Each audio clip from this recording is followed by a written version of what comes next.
ঘোষণায় ছিল ৭ দিনের মাথায় গাজা দখলে নেবে ইসরায়েল।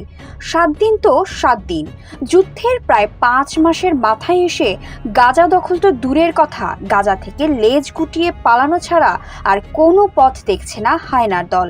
এমনিতেই হালে পানি পাচ্ছিল না ইসরায়েল, তার মধ্যেই পৃথিবীকে সাক্ষী রেখে ইসরায়েলের হাত ছেড়ে দিয়েছে খোদ যুক্তরাষ্ট্র।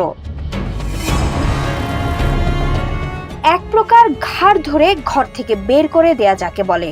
অভিভাবক হারিয়ে এতিম ইসরায়েলের যখন ছেড়ে দে মা কেঁদে বাঁচি অবস্থা, ঠিক তখন তুরস্ক থেকে খবর এলো এরদোয়ান ঘোষণা দিয়েছেন নেতানিয়াহুকে আল্লাহর কাছে পাঠিয়ে দেয়া হবে। খেলা এবার জমে ক্ষীর।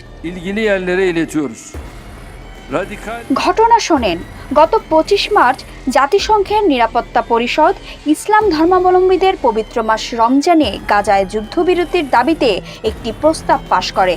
কাউন্সিলের ১০ জন নির্বাচিত সদস্যদের উপস্থাপিত এই রেজুলেশনের পক্ষে ভোট দিয়েছে চীন, রাশিয়া সহ ১৪টি দেশ। একমাত্র দেশ হিসেবে যুক্তরাষ্ট্র ভোটদান থেকে বিরত ছিল। এছাড়া প্রস্তাবটির বিপক্ষে ভেটো ক্ষমতারও প্রয়োগ করেনি দেশটি, যা ইতিহাসের নজিরবিহীন এক ঘটনা। প্রস্তাবে ভেটো না দিয়ে চুপ থেকে যুক্তরাষ্ট্র কার্যত বুঝিয়ে দিয়েছে, ভাই ইসরায়েল, তুমি একলাই হাঁটো, আমি আর তোমার সাথে নাই।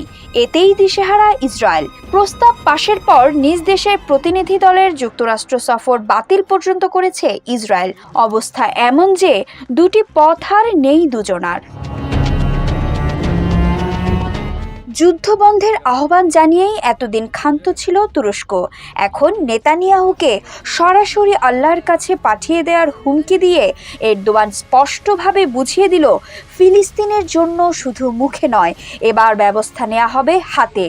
আল্লাহর কাছে তো কাউকে জীবিত পাঠানো সম্ভব নয়, অর্থাৎ নেতানিয়াহুকে সরাসরি হত্যার হুমকি এলো তুরস্কের পক্ষ থেকে।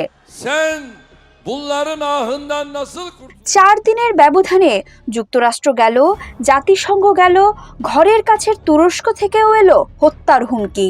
যুদ্ধের মাঠে হামাসের সাথে মাঠে ঘাটে মার খাচ্ছে ইসরায়েলি সেনারা। এইদিকে প্রস্তুত হিজবুল্লাহ, হুতি।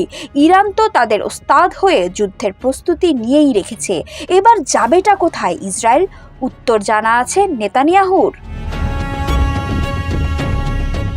এদিকে ফিলিস্তিনকে স্বাধীন রাষ্ট্র হিসেবে স্বীকৃতি দিতে সম্মত হয়েছে স্পেন সহ ইউরোপের 4টি দেশ।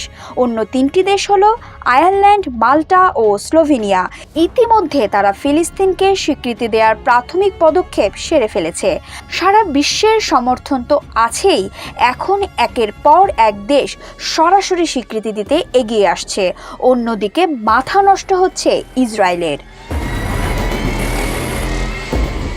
ইসরায়েলের আর উপায় নেই বলতে নেই। একটা দেশ যত শক্তিশালী হোক না কেন, এক ঘর থেকে সে কিছু করতে পারে না, সে পারে শুধু পাগলামি করতে। ইসরায়েলও পাগলের মতো আচরণ করছে, কিন্তু আর নয়। ইসরায়েলের এখন বিচার হবে। সেই বিচারে ইসরায়েলের এমন অবস্থা হবে যা আগে কেউ কল্পনা করতে পারেনি। ইসরায়েল প্রস্তুত হচ্ছে ইতিহাসের সবচেয়ে লজ্জাজনক পরাজয় স্বীকার করে নেয়ার জন্য। বিথি দাস, ৭১।